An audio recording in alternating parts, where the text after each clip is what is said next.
के प्यारे प्यारे बच्चों, welcome to your favourite channel of Guru Nanak Academy and Passion Tutorials. मैं एक बार फिर से आपका स्वागत करता हूं फिजिक्स के अंदर चल रही बहुत ही प्यारी यूनिट नंबर 5 जिसका नाम है रोटेशनल मैकेनिक्स के वीडियो लेक्चर नंबर 5 में। जी हाँ, वो सभी स्टूडेंट जो लगातार मेरे वीडियो लेक्चर देखते आ रहे हैं वो इस बात से बखूबी वाकिफ हैं कि मैं इससे पहले इस यूनिट के 4 वीडियो लेक्चर दे चुका हूं और ऑब्वियसली बात है कि अगर 4 दे चुका हूं तो आज का वीडियो लेक्चर बन जाता है 5वां वीडियो लेक्चर। इस 5th वीडियो लेक्चर में हम क्या पढ़ने जा रहे हैं, हम क्या जानने जा रहे हैं और क्या सीखने जा रहे हैं, उसका बहुत ज्यादा गहरा बहुत गहरा ताल्लुकात है वीडियो लेक्चर नंबर 4 से। यानी बिना वीडियो लेक्चर नंबर 4 के आज के वीडियो में आपको कुछ समझ नहीं आने वाला। इसलिए अगर कोई बच्चा इस वीडियो लेक्चर में आज पहली बार पहुंच गया है या अचानक से इस वीडियो को आज पहली बार देख रहा है तो मेरी उसे सजेशन है कि एक बार डिस्क्रिप्शन में जाए, लिंक पे क्लिक करे, इससे पहले के सभी वीडियो लेक्चर, खास करके चौथा वाला तो बहुत जरूरी है, वो देखें ताकि आज के वीडियो लेक्चर में जो मैं पढ़ाने जा रहा हूं वो समझ आए। क्योंकि आज का वीडियो लेक्चर किसी नई चीज की शुरुआत नहीं कर रहा है, रैदर ये कंटिन्यूटी का टॉपिक है। हम कुछ ऐसा पढ़ने जा रहे हैं जो हम पहले भी पढ़ चुके हैं और जो हम पहले पढ़ चुके हैं उसका आज आगे का हिस्सा हम करेंगे। क्या पढ़ चुके हैं? तो 4th वीडियो लेक्चर में मैंने आपको इंट्रोड्यूस करा था एक बहुत ही प्यारा टॉपिक जिसका नाम था टॉर्क। और आप अच्छी तरह ये बात अब तक समझ चुके होंगे क्योंकि मैंने बहुत सारे लाइव एग्जांपल से ये बात समझाई थी कि टॉर्क फिजिक्स में पढ़े जाने वाली उस क्वांटिटी को कहते हैं जिस क्वांटिटी का मतलब होता है कि एक ऐसा फोर्स जिसने घुमाने का असर पैदा किया। जी हां, किसी भी चीज को घुमाने के लिए जब फोर्स लगाया जाता है तो फोर्स जब काम करता है किसी चीज को घुमाने के लिए तो उसके घूमने का जो असर आता है, किसी भी चीज को घुमाना, उसके घूमने का जो असर आता है उसे हम कहते हैं टॉर्क। यानी torque is the name given to घुमाने वाला force and force is a name given to खिसकाने वाला फोर्स। यानी फिजिक्स में 2 तरह की दुनिया है, एक लीनियर फिजिक्स, एक रोटेशनल फिजिक्स। अगर लीनियर फिजिक्स में फोर्स को F कहते हैं तो रोटेशनल फिजिक्स में फोर्स को F नहीं कहते, उसे टॉर्क कहते हैं। टॉर्क एक प्रकार का फोर्स कह लीजिए या उस फोर्स के कारण आने वाला असर कह लीजिए। दोनों चीजों को कभी-कभी कोरिलेट करके कहा जाता है। अब सवाल आता है सर अब तक हम टॉर्क के बारे में क्या पढ़ चुके हैं और आज क्या पढ़ेंगे? तो जो आज पढ़ेंगे वो शुरू करने से पहले याद दिला दूं कि अब तक हम क्या पढ़ चुके हैं। तो आपकी जानकारी के लिए बता दूं, आज का जो हमारा वीडियो लेक्चर है, इसकी अगर मैं हेडिंग डालूं तो इसकी हेडिंग का बहुत प्यारा मतलब है जिसे हम कहते हैं फिजिकल मीनिंग ऑफ टॉर्क। ये फिजिकल मीनिंग ऑफ टॉर्क का जो पूरा का पूरा टॉपिक है ये बहुत इंपॉर्टेंट है।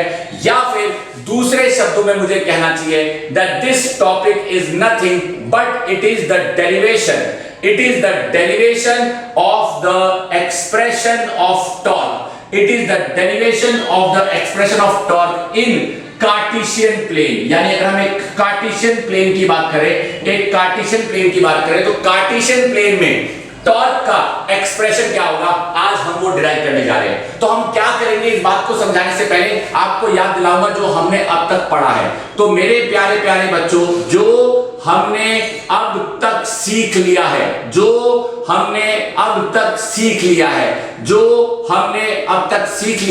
अगर मैं उसकी बात करूं तो जो हमने अब तक सीख लिया है वो है that torque is equal to force into perpendicular distance, या फिर मैं बोलूं that torque is equal to tau which is equal to r का वेक्टर क्रॉस f का वेक्टर, या फिर मैं बोलूं कि tau is equal to r f sin theta.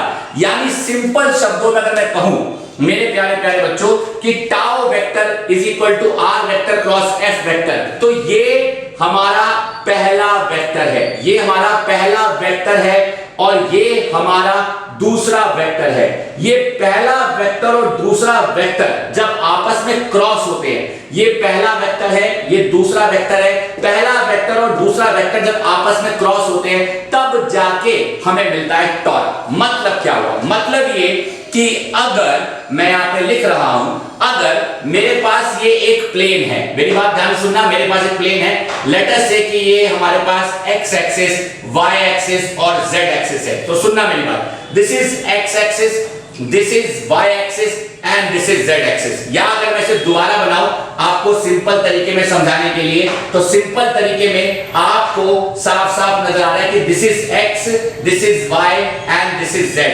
And ये हमारा ओरिजिन है। तो मेरे प्यारे प्यारे बच्चों, ये एक प्लेन है, इस प्लेन को हम कहते हैं, क्या कहते हैं?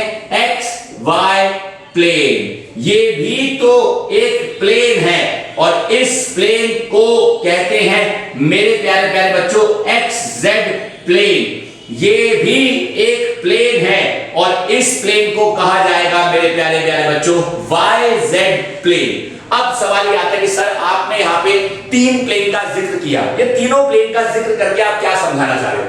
ये तीनों प्लेन का जिक्र करके मैं आपको ये समझाना चाह रहा हूं कि टॉर्क फिजिक्स में पढ़े जाने वाली एक ऐसी क्वांटिटी है which is the dot product, ना which is the cross product of these two quantities, जिसमें अगर मैं यहां पे लिख रहा हूं, यानी मैं यहां पे लिख रहा हूं, मेरी बात बहुत ध्यान सुना, अगर टाउ का vector is equal to R का वेक्टर क्रॉस एफ का वेक्टर है, तो जब आर का वेक्टर आई कैप होगा और एफ का वेक्टर जे कैप होगा, और जब आई का कैप जे कैप से क्रॉस होगा तो आंसर के कैप होगा। ये आप अच्छी तरह जानते हो कि आई इंटू जे के कैप होगा, जे इंटू के आई कैप होगा और K into I is equal to J cap होगा। ये आप अच्छी तरह जानते हो, ये बात मैं आपको पहले भी बता चुका हूं और आप वेक्टर्स के टॉपिक में इस चीज को बखूबी समझ चुके हो।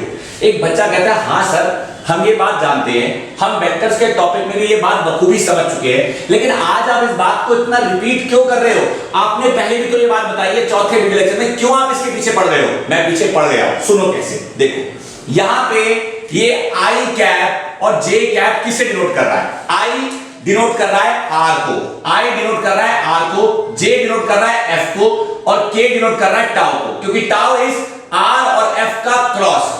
टाउ इज आर और एफ का क्रॉस, यानी जब आर होगा एक्स में और फोर्स होगा वाई में तब टॉर्क आएगा जेड में, जब आर होगा वाई में फोर्स होगा जेड में तब टॉर्क आएगा एक्स में, जब आर होगा जेड में फोर्स होगा एक्स में तब आएगा टाउ वाई में। This is something that you must pay attention. अब अगर मैं इस चीज को या इस चीज को या इस चीज को ऐसे लिखना चाहूं, tau along Z axis, Z axis में टाउ कब आ सकता है? जेड एक्सिस में टाउ दो तरीके से आ सकता है, यानी जेड मींस के कैप। के कैप कब आ सकता है? जब आई मल्टीप्लाई होगा जे से और जब जे मल्टीप्लाई होगा आई से।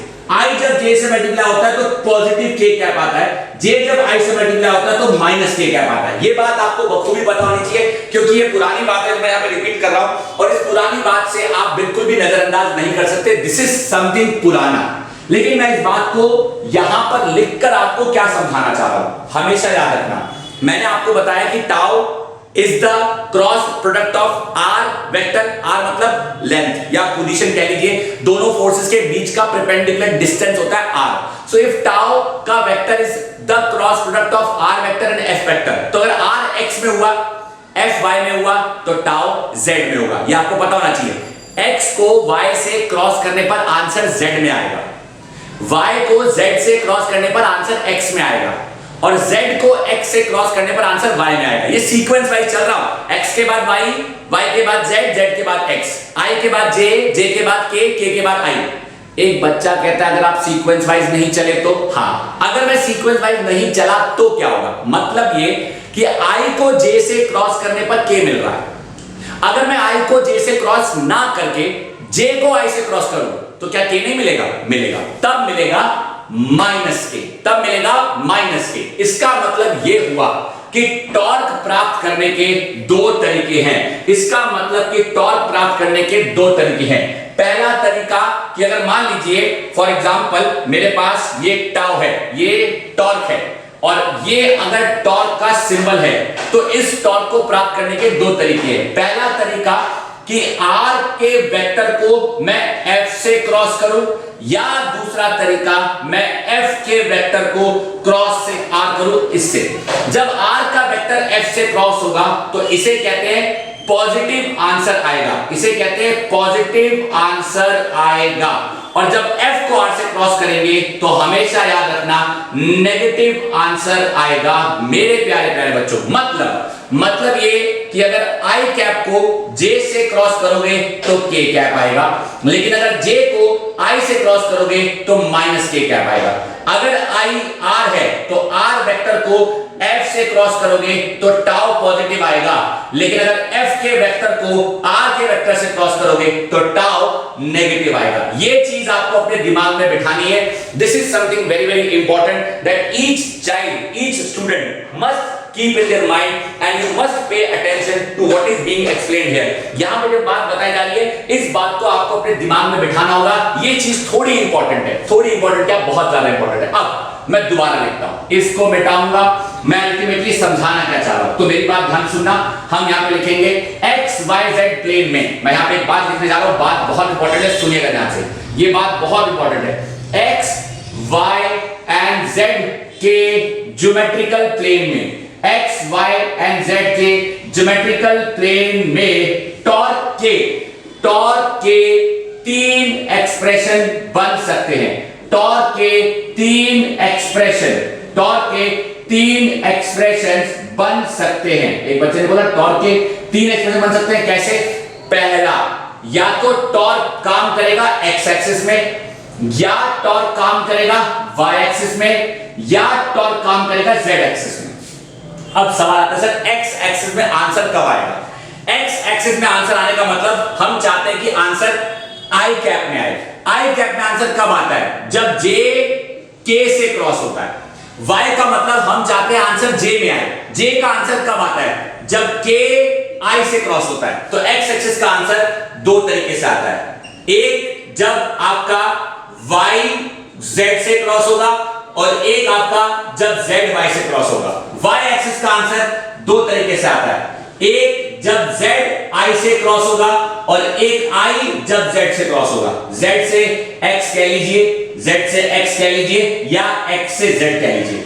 और z का आंसर कब आता है? जब x y से क्रॉस होता है या जब y x से क्रॉस होता है। बस फर्क क्या है? फर्क ये है कि जब y z से क्रॉस होता है तो आंसर पॉजिटिव आता है, जब z y से क्रॉस होता है तो आंसर नेगेटिव आता है। जब z x से क्रॉस होता है तो आंसर पॉजिटिव आता है, जब x z से क्रॉस होता है तो आंसर नेगेटिव आता है। जब x y से क्रॉस होता है तो आंसर पॉजिटिव आता है, और जब y x से क्रॉस होता है तो आंसर नेगेटिव आता है, क्योंकि ये सीक्वेंस में चल रहा है। जो चीज सीक्वेंस में नहीं होती वहां नेगेटिव है। मतलब ये कि एक तरफ आंसर क्लॉकवाइज आएगा और एक तरफ आंसर एंटी क्लॉकवाइज आएगा। आई को जे से क्रॉस करोगे तो स्क्रू ड्राइवर अंदर जाएगा, जे को आई से क्रॉस करोगे तो स्क्रू ड्राइवर बाहर आएगा। ऑब्वियसली बात है भाई, टॉर्क दो तरीके से काम कर सकता है किसी भी प्लेन में, या तो एक्स से वाई या तो वाई से एक्स। अगर एक्स से वाई काम किया तो रोटेशन ऐसा होगा, यानी आपकी तरफ। अगर मैं आपके जैसे बैठूं तो मान लो ये एक्स है ये वाई है, तो एक्स से वाई तो रोटेशन ऐसा जेड की तरफ। अगर y से x तो भी रोटेशन ऐसा, लेकिन z बाहर आएगा। तो जब ऐसे मूव करेंगे तो स्क्रू ड्राइवर अंदर जाएगा, जब ऐसे मूव करेंगे तो स्क्रू ड्राइवर बाहर आएगा। आई होप ये बात समझ आ रही है। ये सब कुछ अगर किसी चीज पे बेस्ड है तो वेक्टर्स पे बेस्ड है। और अगर ये सारी बात समझने में आपको इतनी सी भी दिक्कत हो रही है, इसका मतलब आपके वेक्टर्स का कहीं ना कहीं कॉन्सेप्ट कमजोर है। तो मेरी आपको सजेशन है कि आप एक बार वेक्टर्स के कॉन्सेप्ट को पक्का कर लें। डॉट प्रोडक्ट क्या होता है, क्रॉस प्रोडक्ट क्या होता है। फिजिक्स में दो क्वांटिटी जब मल्टीप्लाई होती हैं तो उनका आंसर तीसरी दिशा में तब आता है जब मल्टीप्लाई होने वाली दोनों क्वांटिटीज वेक्टर हो। यहां पे r यानी पोजीशन वेक्टर है, f भी एक वेक्टर है। r को f से मल्टीप्लाई कर रहे हैं, तो अगर r x में है और f y में है तो आंसर z में आएगा। लेकिन अगर r ही y में है और f x में तो भी आंसर z में आएगा। तो बच्चा कहता है फर्क क्या है? फर्क है, अगर ये x है और ये y है, अगर ये x है और ये y है, x को y से क्रॉस करोगे तो आंसर पॉजिटिव z आएगा, y को x से क्रॉस करोगे तो आंसर माइनस z आएगा।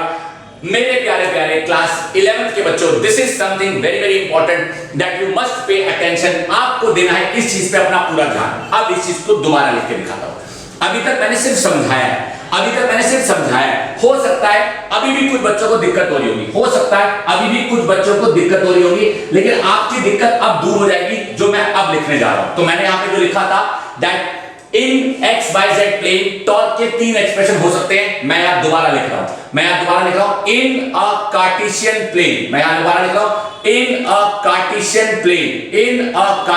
प्लेन टॉर्क के 3 एक्सप्रेशन हो सकते हैं। टॉर्क के 3 एक्सप्रेशन हो सकते हैं। टॉर्क के 3 एक्सप्रेशन हो सकते हैं। सबसे पहले लिखते हैं टॉर्क का जनरल वेक्टर फॉर्म। टॉर्क का जनरल वेक्टर फॉर्म। अगर मैं टॉर्क का जनरल वेक्टर फॉर्म लिखूं तो टॉर्क का जनरल वेक्टर फॉर्म क्या होता है? टाउ का vector is equal to R का वेक्टर क्रॉस एफ का वेक्टर। ये टॉर्क का एक्चुअल जनरल फॉर्म है, जहां पे अगर ये आई कैप हुआ और ये अगर जे कैप हुआ और दोनों क्रॉस हुए तो आंसर आएगा के कैप में। अगर ये जे कैप हुआ और ये के कैप हुआ तो आंसर आएगा आई कैप में। अगर ये के कैप हुआ और ये आई कैप हुआ तो आंसर आएगा जे कैप में। यानी मैं लिख सकता हूं कि टाउ जेड में आता है तब जब x मल्टीप्लाई होगा एफ वाई से या फिर y मल्टीप्लाई होगा एफ एक्स से। टाउ x में आएगा तब जब y मल्टीप्लाई होगा एफ एक्स से और x मल्टीप्लाई होगा एफ वाई से। टाउ y में कब आएगा? जब z मल्टीप्लाई होगा एफ एक्स से या फिर x मल्टीप्लाई होगा एफ वाई से। देख लो, x मल्टीप्लाई हो रहा है y से, इसका मतलब ये हुआ कि I क्रॉस हो रहा है j से। y मल्टीप्लाई हो रहा है एफ एक्स से, इसका मतलब j क्रॉस हो रहा है x से। और यहां पर j क्रॉस हो रहा है I से, सॉरी यहां पे x मिल गया, बात वही है। I j से क्रॉस हो या j I से क्रॉस हो, इसमें आंसर आता है पॉजिटिव k कैप, इसमें आंसर आता है माइनस k कैप। तो यहां पे माइनस का साइन लग जाएगा। x में हमें x का, y यहां पे मतलब क्या है? y यहां पे है हमारे पास x लेकर आ रहा हूं मैं, तो एक मिस्टेक हो गई यहां पे, टाउ x है ना, यहां मिस्टेक हो गई, देखा यहां मिस्टेक मिल गई। x को चाहिए तो y मल्टीप्लाई होगा एफ जेड से, यहां मिस्टेक मिल गई बच्चों, ये z होगा और ये भी z होगा। यहां चेक करते हैं zfx, ये बिल्कुल चाहिए। तो y हमारे पास क्या है पे? j क्रॉस हो रहा है k से, यहां पे k क्रॉस हो रहा है j से। j k से क्रॉस होगा तो आंसर आएगा i कैप, k j से क्रॉस होगा तो माइनस i कैप। तो ये i कैप है, ये j कैप है। अब बात करते हैं इसकी, चलो ये k कैप है, ये i कैप है। अब बात करते हैं y की। ध्यान से देखिए, यहां पे हमारे पास z है, तो z हमारे पास क्या है? k क्रॉस हो रहा है i से, यहां पे क्या है? i क्रॉस हो रहा है k से। जब k क्रॉस होता है i से तो आंसर आता है आपका j कैप। जब i क्रॉस होता है k से तो आंसर आता है माइनस j कैप। ये आपके सामने 3 एक्सप्रेशन हैं जो आपको अपने दिमाग में बिठाने हैं। इन्हें कैसे लिख सकते हैं? इन्हें लिख सकते हैं, I repeat my sentence, 3 expressions of torque, 3 expressions of torque जिन्हें लिखा जा सकता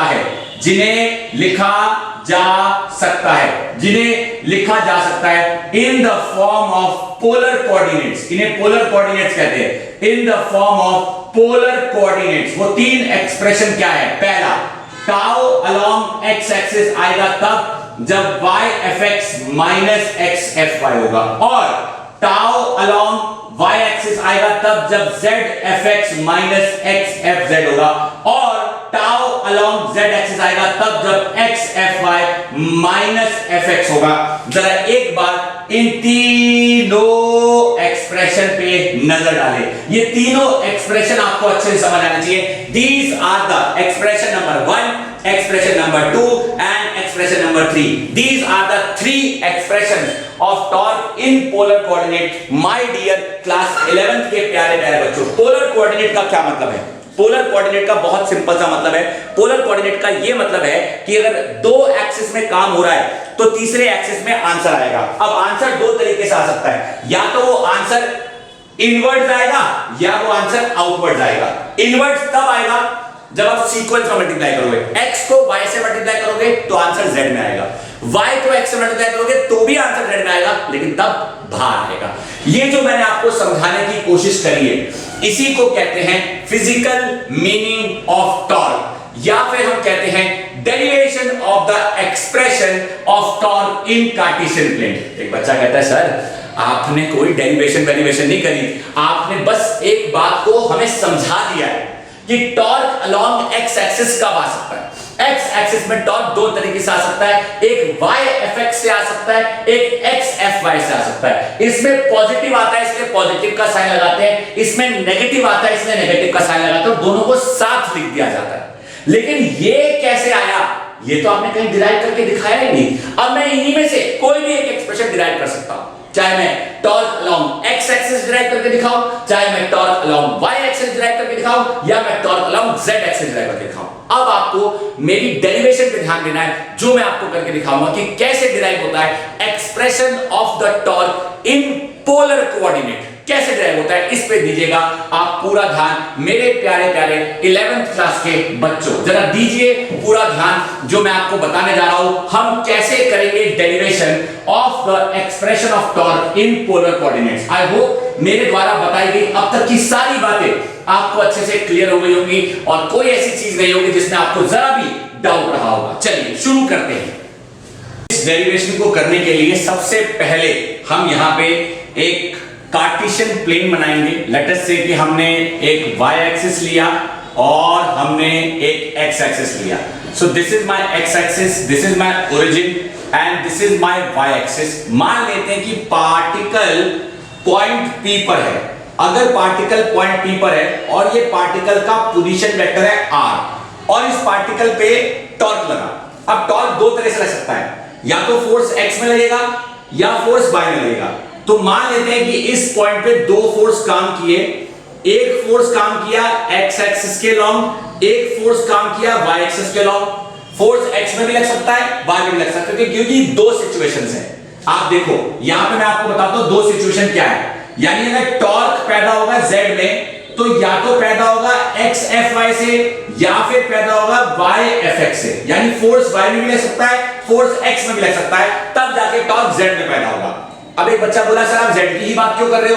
क्योंकि मैंने x y प्लेन बनाया है, यानी मैंने x y प्लेन बनाया, यानी i cap into j cap से ये आएगा या फिर j cap into i cap से ये आएगा। दो तरीके हैं। इसलिए मान लेते हैं कि पॉइंट P से पार्टिकल खिसक के पॉइंट Q पे आ गया और पॉइंट Q पे जब पार्टिकल पहुंचा तो ये पार्टिकल का पहला पोजीशन वेक्टर एरो बनाया, ये पार्टिकल का डिस्प्लेसमेंट वाला पोजीशन वेक्टर एरो बनाया।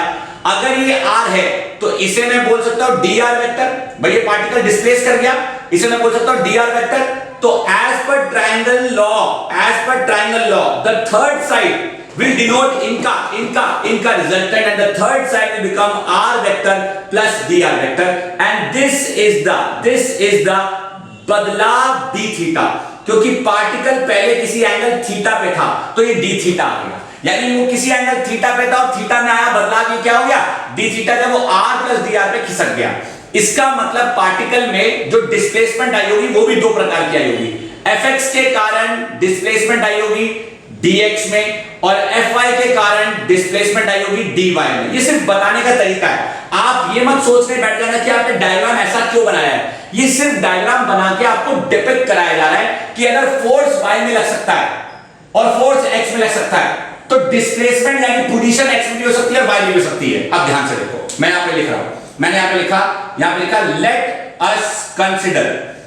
Us consider a xy plane, let us consider a xy plane such that एक पार्टिकल पॉइंट P पर मौजूद है, एक पार्टिकल पॉइंट P पर मौजूद है एंड उसका position vector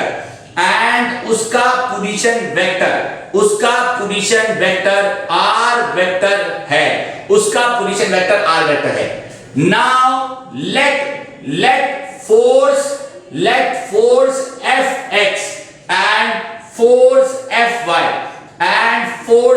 fy may act on this particle, due to due to which dx and dy may be the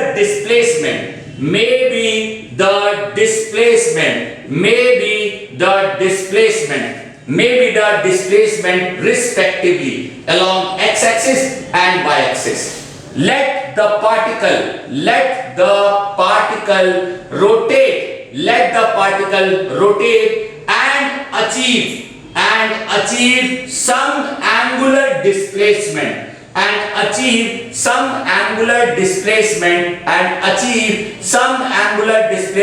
d theta, और हम कह सकते हैं some linear displacement dr vector. भाई अगर मैं इसको देखूंगा तो ऐसा लगेगा पार्टिकल एंगल पे खिसका, अगर मैं इसे देखूंगा तो पार्टिकल dr खिसका। ये लिखने के बाद हम लिख सकते हैं let dw be the small amount of work done, let dw be the small amount of work done in order to produce displacement dr from point P to Q, यानी P से Q तक dr displacement आ गई। So therefore dw is equal to f का vector dot dr का vector, जहां पे f दो प्रकार का हो सकता है, एक fx हो सकता है, एक fy हो सकता है, dr दो प्रकार का हो सकता है, एक dx हो सकता है, एक dy हो सकता है। So therefore dw can be fx dx, यानी जो dw है वो fx dx हो सकता है और fy dy हो सकता है। इस चीज को कैसे लिखेंगे, मैं ऐसे लिख सकता हूं fx i cap plus fy j cap और डॉट यहां पे लिखा मैंने dx i cap plus dy j cap. अब ऑब्वियसली बात है कि हमारा fx मल्टीप्लाई होगा dx से, तो fx dx plus fy dy is going to be the net work done। मेरे प्यारे 11th क्लास के बच्चों एक बार अच्छे से देखो, ये हमारे पास वर्क डन का एक्सप्रेशन आ गया dw is equal to fx dx plus fy dy।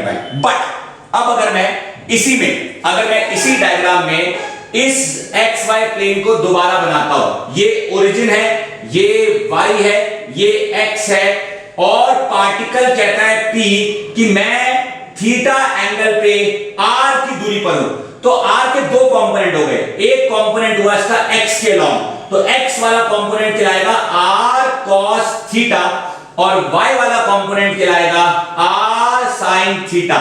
ये आपको पता होना चाहिए, ये बात भी मैंने वेक्टर्स के टॉपिक में पढ़ाया है कि फिजिक्स में पढ़े जाने वाले किसी भी वेक्टर को उसके दो कंपोनेंट्स में रिजॉल्व किया जा सकता है। तो यहां पे p एक पोजीशन वेक्टर है, ये एक पोजीशन वेक्टर है, इसे दो कंपोनेंट रिजॉल्व किया गया, x is equal to r cos theta and y is equal to r sin theta. अब देखो मैं यहां लिख रहा हूं, ये देखो मैं लिख रहा हूं ताकि आपको बात समझ आनी चाहिए कि मैं क्या समझाने की कोशिश कर रहा हूं। मैंने यहां पे लिखा मेरे प्यारे बच्चों, since x is equal to r cos theta, तो x का बदलाव हो रहा है थीटा के रिस्पेक्ट में, तो मैंने यहां पे लिखा बदलाव of x with respect to theta is बदलाव of r cos theta with respect to theta.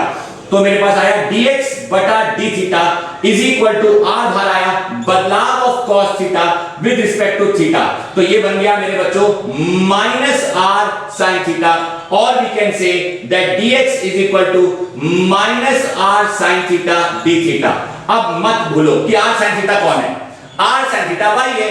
अब यहां पे लिखा था x और cos theta and y is equal to r sin theta, क्योंकि r sin थीटा y है, so therefore dx is equal to minus y d theta. पहले इतना देखो मेरे प्यारे 11th क्लास के बच्चों, ये कोई आसान डेरिवेशन नहीं है और इस डेरिवेशन को बच्चों का खेल तो बिल्कुल मत समझना, ये बहुत इंपॉर्टेंट डेरिवेशन है, इसका एक एक स्टेप ही समझ आना अपने आप में एक बहुत बड़ी कामयाबी है। इसलिए मैं आपको ये पूरी डेरिवेशन इस तरीके से करके दिखा रहा हूं, इस तरीके से बता रहा हूं ताकि आपको समझ आए, और अगर कोई स्टेप नहीं समझ आएगा तो मैं रिपीट करूंगा। अभी फिलहाल जिनको समझ आ गया dx आ गया, अगर हमने dx निकाल दिया, also y is equal to r sin theta, जब x की वैल्यू को डिफरेंशिएट करके dx निकाल सकते हैं, तो y की वैल्यू को डिफरेंशिएट करके dy बाय d थीटा से हम d यानी बदलाव, किसका बदलाव,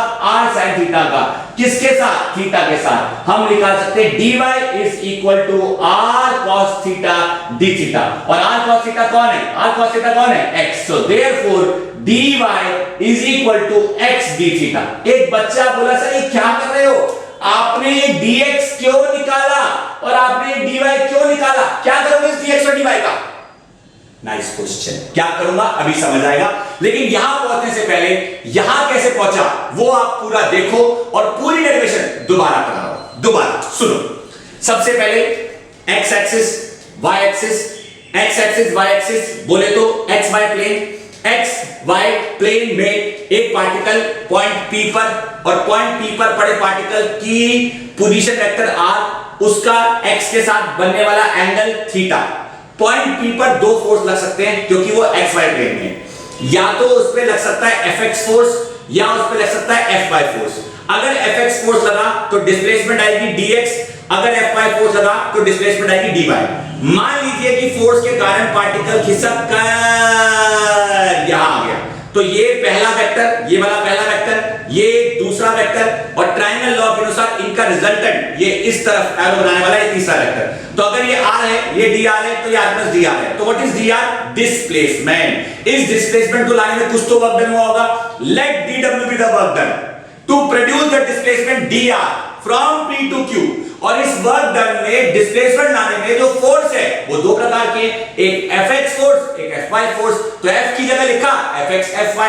डिस्प्लेसमेंट दो प्रकार की, एक x वाली एक y वाली, तो dr की जगह dx dy लिखा। दोनों को डॉट प्रोडक्ट की फॉर्म में जब लिखेंगे तो कुछ ऐसा दिखाई देगा, dw is equal to Fx i cap plus Fy j cap dx i cap plus dy j cap. Fx dx से क्रॉस होके डॉट होके, सॉरी Fx dx बनेगा, Fy dy से डॉट होके Fy dy बनेगा। तो dw equal to Fx dx plus Fy dy एक expression आ गया। अब हम इस एक्सप्रेशन में dx की वैल्यू और dy की वैल्यू सब्स्टिट्यूट कर रहे हैं इन टर्म्स ऑफ थीटा, क्योंकि जो dx और dy डिस्प्लेसमेंट आई है उसके साथ साथ एंगुलर डिस्प्लेसमेंट भी आई है। जी हां, तो आप अच्छी तरह जानते हो कि L is equal to r theta होता है। तो अगर L x हुआ तो ये y होगा और ये थीटा होगा, लेकिन अगर L y हुआ तो ये x होगा और ये थीटा होगा। तो आप नोटिस करो यहां पे x की जगह x बदल रहा है तो थीटा बदलेगा, तो dx is equal to y d theta, y बदल रहा है तो dy is equal to x d theta. ये देखो dx is equal to minus y d theta. कैसे आया सुनो, पार्टिकल पॉइंट P यहां पे था, ओरिजिन यहां पे था, y यहां पे था, x यहां पे था। मैंने ये वाला हिस्सा नहीं उठाया, सिर्फ पार्टिकल P उठाया, याद रखना। पार्टिकल P तेरी पोजीशन r, क्योंकि तू थीटा पे इंक्लाइंड है तो तेरे दो कंपोनेंट, एक कंपोनेंट तेरा x में, एक कंपोनेंट तेरा y में। तेरा x कंपोनेंट हम लिख सकते हैं r cos थीटा, तेरा y कंपोनेंट लिख सकते हैं r sin थीटा। अब क्योंकि ये बदल रहा है तो बदलाव होगा किसका, x का। तो x अगर r cos थीटा, y अगर r sin थीटा, तो x का बदलाव ऑफ x किसके रिस्पेक्ट में, थीटा के रिस्पेक्ट में। बदलाव ऑफ r cos थीटा किसके रिस्पेक्ट में, थीटा के रिस्पेक्ट में। r तो कांस्टेंट है, बाहर आ जा। cos थीटा तेरा बदलाव क्या होता है, माइनस sin थीटा। तो हमारे पास क्या आ गया, dx by d theta is equal to minus r sin theta, और dx is equal to minus r sin theta, d theta ऊपर जाके मल्टीप्लाई हो गया। अब मत भूलो कि r sin थीटा कौन है, y है, तो dx is equal to minus y d theta. देख लो, घूर लो, समझ लो, है अगर मन में कोई सवाल तो मेरे बच्चों मचा दो बवाल। This is something very very important, a very very crucial, a very very important derivation that I am trying to explain you. ये बहुत इंपॉर्टेंट डेरिवेशन है, सबके दिमाग में घुसे जरूरी नहीं है, लेकिन समझाना मेरा फर्ज है, बताना मेरी ड्यूटी है। और अगर फिर भी आपको कोई डाउट आता है तो पूछना आपकी ड्यूटी है, अब इतनी प्यारी डेरिवेशन को इतना मजेदार तरीके से लाइव लेक्चर में नहीं समझाया जा सकता, इसलिए आपके लिए ये चीजें रिकॉर्ड करके आपको बताई जाती हैं। जब कोई भी ऑनलाइन लेक्चर जब होता है तो उसे लाइव ऑनलाइन लेक्चर पे कोई टीचर समझाने की लाख कोशिश कर ले, मैं जिस तरीके से बता रहा हूं उस तरीके से ये चीज कन्वे नहीं हो सकती। आप अगर ऑफलाइन क्लासरूम में बैठे हैं तो बात अलग है, but because during the time of corona crisis I am helping my students to understand the physics the best qualitative way.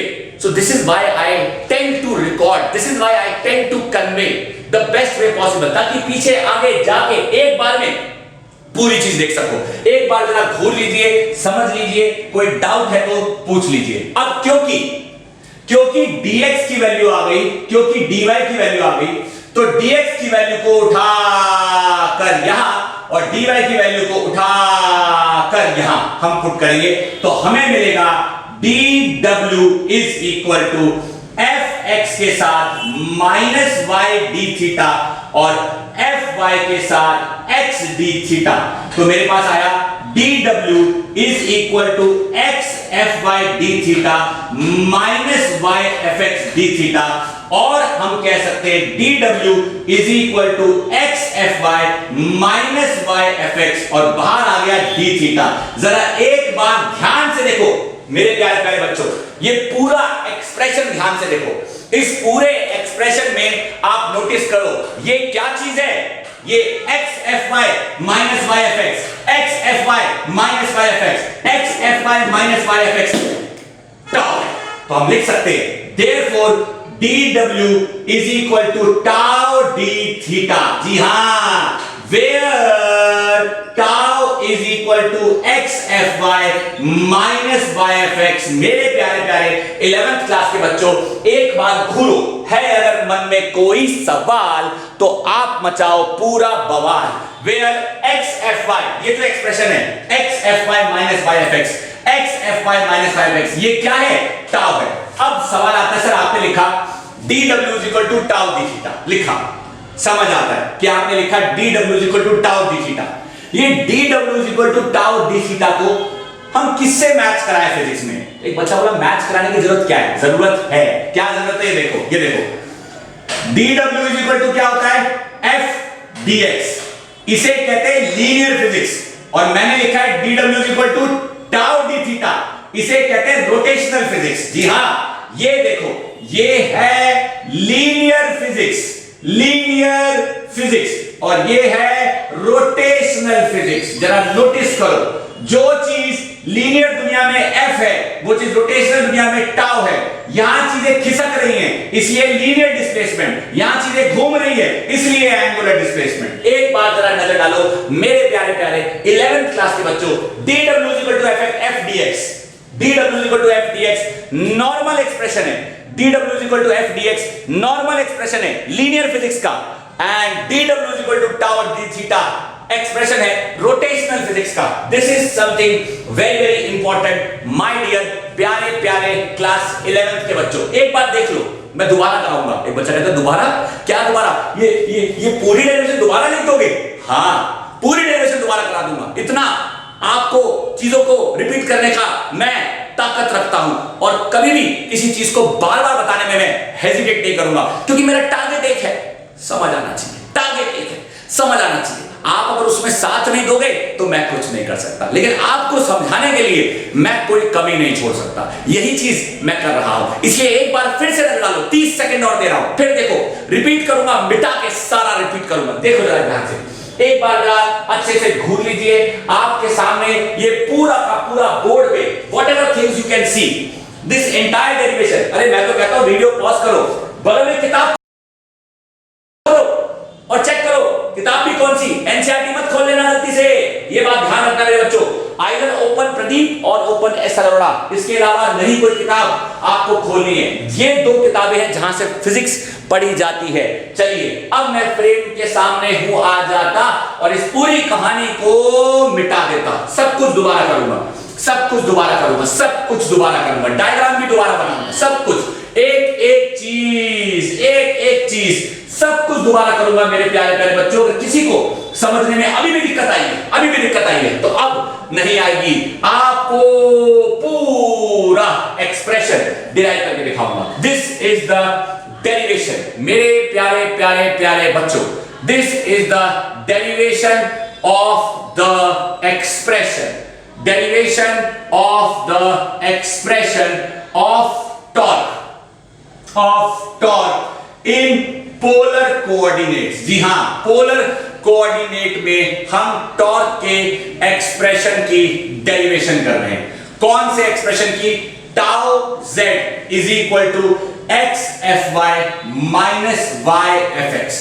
और इसे डिराइव करने के लिए मैंने एक एक्स एक्सिस और वाई एक्सिस का पहले प्लेन बनाया, ओरिजिन लिया, एक्स लिया, वाई लिया, ओरिजिन से r की दूरी पर एक पार्टिकल p लिया। आपको समझ आना चाहिए, इस पार्टिकल p पे दो तरह के फोर्स अप्लाई किए, एक fx अप्लाई किया, एक fy अप्लाई किया, और उसी के कारण पार्टिकल खिसक के मान लीजिए यहां आ गया। जब पार्टिकल खिसक कर यहां आ गया तो ये पार्टिकल का पहला वेक्टर, ये पार्टिकल का दूसरा वेक्टर, अगर ये r तो ये dr, और ये हमारा तीसरा vector which becomes r vector plus dr vector. Particle की इंक्लिनेशन थीटा थी और पार्टिकल का एंगुलर डिस्प्लेसमेंट आया d थीटा। अब इस काम को करने में वर्क डन तो खर्च हुआ होगा। आइए मैंने यहां पे लिखा late dw be the small amount of work done, let dw be the small amount of work done, work done जो खर्च हुआ in moving the particle, जो खर्च हुआ in moving the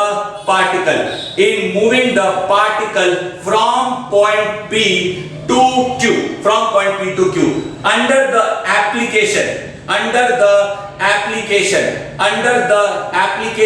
of force Fx and Fy and displacement dx and dy। तो हम लिख सकते हैं, मैंने पहले के मुकाबले थ्योरी कम लिखी है, आपको थ्योरी वही लिखी है जो पहले लिखी थी, अब मैंने कम लिखी है। तो मैंने यहां पे लिखा dw is equal to f का वेक्टर डॉट dx का vector, dw is equal to f की जगह fx i cap plus fy j cap, dx की जगह, यहां पे dx की जगह मुझे dx नहीं लिखना चाहिए था, मुझे dr लिखना चाहिए था, dx i cap plus dy j cap. अब नोटिस करो, अब मैं लिख सकता हूं therefore dw is equal to fx dx plus fy dy is the expression of dw। अब अगर मैं इसको दोबारा बनाता हूं, y एक्सिस x एक्सिस और y axis origin x axis और ये पार्टिकल p और पार्टिकल p का ये पोजीशन वेक्टर और ये थीटा, तो इसके दो कंपोनेंट निकलेंगे, एक component x which is equal to r cos theta, एक component y which is equal to r sin theta. तो x component r cos theta और y component r sin theta. We can write, मैं क्या लिख सकता हूं, मैं लिखूंगा since x is equal to r cos theta. अच्छे से देखो, आप इस बार मैं बहुत कम चीजें फालतू के लिख रहा हूं, लेकिन पहले मैंने पूरा एक्सप्लेनेटरी लिखा था। आप एग्जाम में पहले वाले तरीके की तरह करोगे, अभी जो मैं कर रहा हूं सिर्फ समझाने के लिए है। तो बदलाव ऑफ x थीटा के रिस्पेक्ट में इज इक्वल टू बदलाव of r cos theta theta के रिस्पेक्ट में, मुझे मिलता है dx is equal to r बाहर आ गया, बदलाव ऑफ cos थीटा थीटा के रिस्पेक्ट में dx बटा d थीटा। तो मुझे क्या प्राप्त हुआ जरा एक बार देखिएगा, therefore dx बटा d theta is equal to minus r sin theta. तो dx is equal to minus r sin theta d theta, लेकिन r sin थीटा तो y है, so therefore dx is equal to minus y d theta. ये पहला expression है जो हमारे काम आएगा, इस पे जरा लगाइएगा अपना पूरा ध्यान मेरे प्यारे प्यारे बच्चों, नहीं होंगे आप जरा भी परेशान। This is something very very important that you need to pay attention. अब जब dx निकाल लिया, ऑल्सो मैं यहां पे लिख सकता हूं, ऑल्सो हमारे पास यहां पे एक्सप्रेशन था y is equal to r sin theta, y is equal to r sin theta, so therefore y का बदलाव थीटा के रिस्पेक्ट में, बदलाव of r sin theta theta के रिस्पेक्ट में, बदलाव ऑफ y थीटा के रिस्पेक्ट में r cos थीटा। तो dy is equal to r cos theta d theta. r cos theta कौन है, r cos थीटा तो x है, so therefore हमारे पास आ गया dy is equal to x d theta.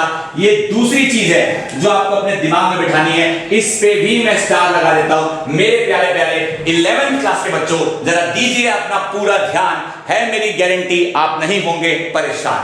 अब dx की वैल्यू को उठाकर अब dx की वैल्यू को उठाकर और dy की वैल्यू को उठाकर, dx तेरी वैल्यू यहां बिठाएंगे, dy तेरी वैल्यू यहां बिठाएंगे और देख बदले में हम क्या पाएंगे। नाउ हमें मिलता है, नाउ हमें मिलता है, क्या मिलता है, dw is equal to fx साथ में minus y d theta plus fx साथ में y डी थीटा, यहां पे fy है, fy और साथ में x डी थीटा। एक बार जरा देख लीजिए, मैं कहता हूं दो बार भूल लीजिए, है मन में कोई सवाल मेरे बच्चों, मचा देना बवाल। Therefore dw is equal to minus y fx d theta plus x fy d theta और dw is equal to x fy minus y fx और साथ में d थीटा। एक बार मैं कहता हूं कि भूल लीजिए, दो बार देख लीजिए, है मन में कोई सवाल तो मेरे बच्चों मचाना बवाल। This is something very very very important.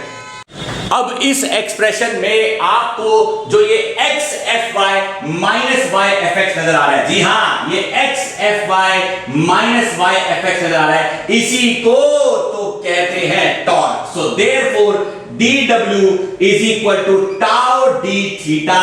ठीक वैसे ही यहां पे हमने देखो क्या निकाल लिया, हमने निकाल लिया dw is equal to tau d theta. ठीक वैसे ही जैसे लीनियर फिजिक्स में होता है dw is equal to f dx, यहां पे होता है ये खिसकाने वाला फोर्स और ये होती है खिसकने वाली डिस्प्लेसमेंट। ये है घुमाने वाला फोर्स और ये है घुमाने वाली डिस्प्लेसमेंट। इसे कहते हैं लीनियर डिस्प्लेसमेंट, इसे कहते हैं एंगुलर डिस्प्लेसमेंट। और हमारे सामने डिराइव हो चुका है टॉर्क का एक्सप्रेशन, इसी को कहते हैं the final expression of the torque in polar coordinate. दो तरीके से आ सकता है, x को y से क्रॉस करके या y को x से क्रॉस करके। i इंटू j से k मिलेगा और j इंटू i से भी k मिलेगा, लेकिन माइनस मिलेगा, इसलिए माइनस का साइन लगाया है। आई होप मेरे प्यारे प्यारे बच्चों को ये कॉन्सेप्ट समझ आया है। ये बहुत प्यारी डेरिवेशन थी, मैंने पूरा वीडियो लेक्चर इस डेरिवेशन को करने में लगा दिया और पूरा वीडियो लेक्चर इसी डेरिवेशन पे डेडिकेट कर दिया। लेकिन टॉर्क का टॉपिक अभी खत्म नहीं हुआ है।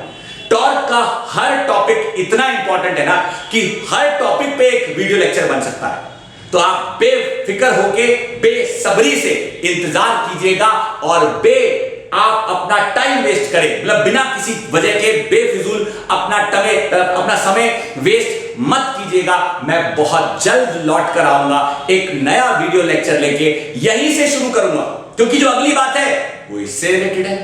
जो ये वाली बात थी वो पहले से रिलेटेड थी, जो पहले वाली बात थी वो इंट्रोडक्शन से रिलेटेड थी। तो हर टॉपिक कड़ी इन द सेंस हिस्सा बनकर एक कहानी बन रहा है। तो कहानी की हर कड़ी को समझने के लिए हर कड़ी से कड़ी का जुड़ना बेहद जरूरी है। आई होप मेरे प्यारे प्यारे क्लास 11th के बच्चों को इस वीडियो लेक्चर में बताई हुई बातें सब समझ आई होंगी।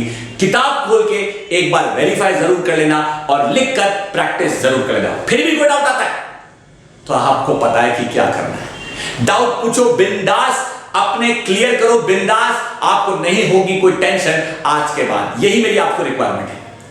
आप बेफिक्र रहिए, बहुत जल्द लौट कर आऊंगा एक अगला वीडियो लेक्चर के। अगर अभी तक आप में से किसी ने चैनल ही सब्सक्राइब नहीं किया है या आपको लगता है कि आपने लाइक नहीं किया है या कमेंट नहीं किया है या शेयर नहीं किया है तो कर दो भाई। बेफिक्र रहिए, अपना समय बर्बाद मत कीजिए। इस वीडियो लेक्चर को देखने में जो आपने अपना कीमती वक्त दिया उसके लिए मेरी तरफ से आप सभी का तहे दिल से शुक्रिया। Thank you once again all my dear 11th class के प्यारे प्यारे बच्चों।